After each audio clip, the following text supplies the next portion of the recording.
კაჭრეთის, ნანიანის, ჯიმითის, არაშენდის, მელაანის, კოლაგის, ბაკურციხის, სოფელ გურჯაანის, ჭანდრის, კარდენახის, მუკუზნისა და კალაურის რწმუნებულები დღეს გურჯაანის გამგებელმა ოფიციალურად გაათავისუფლა.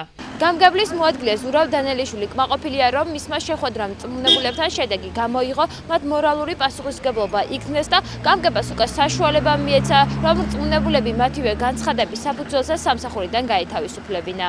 დღევანდელი რიცხვით გაფორმდა მათი დათხოვის ბრძანებები და ასეთი არის დაახლოებით 14 სოფელი 24-დან სულ. მე არ მithქვია, რომ აუცილებლად დაწერეთ განცხადებები მეთქი.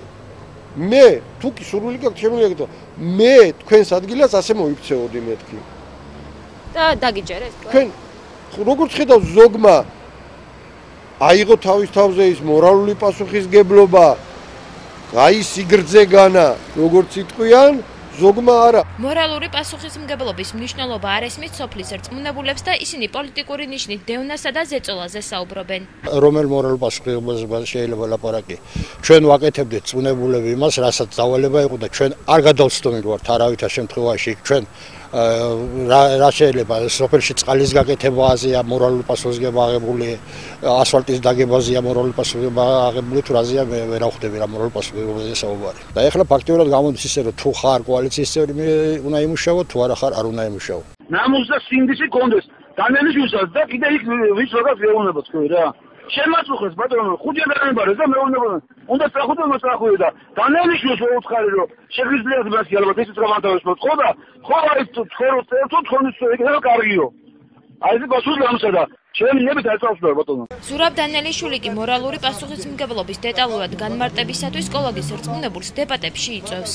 კოლაგის ყოფილ რწმუნებულს მოუწოდებ თქვენს ტელევიზიაში კეთილი ინებოს მობრძანდეს, დაჯდეს ჩემთან დებატებში და იქ ვისაუბროთ ამ თემაზე.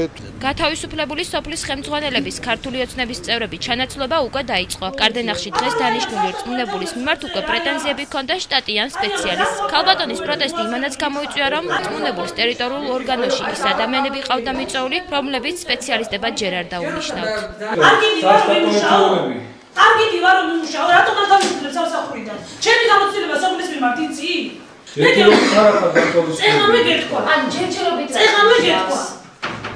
ანუ იგეგმება ის ნიშნავს ჯერჯერობით. იგეგმება, იმიტომ რომ მენაც მოძრაობს ხარჯებია და არ არის ორგანიზაცია. პოლიტიკური ზეწოლა. კარგი მუშაობია სად? მუშაობით არ ვიმუშაობ. არ გიმუშაობია? ან იურისტი მაინც არ აყოლია რომ კანონის შრომითი კოდექსი მაინც გითხრას ანიკა? დღეს ზურავ დანელიშვილმა სინანული გამოთქვა, რომ ყველა სოფლის ხელმძღვანელისთვის სინთეზის გაღვიძება ვერ მოახერხა. ამიტომ გამგებლისთვის იმ რწმუნებულების გათავისუფლება უფრო რთული პროცესი იქნება, რომელმაც განცხადებები არ დაწერეს. გამგებლის გადაწყვეტილებით მათი სამსახურიდან გაშვების შემთხვევაში გამგეობას შესაძლოა მათთვის ერთი თვის კომპენსაციის გაცემა მოუწიოს. მიუხედავად იმისა, რომ განცხადებები კიდევ რამდენიმე სოფლის რწმუნებულმა დაწერა, უცნობია რა კრიტერიუმების გათვალისწინებით, თუმცა გამგეობამ მათი გათავისუფლებისგან ჯერჯერობით თავი შეიკავა.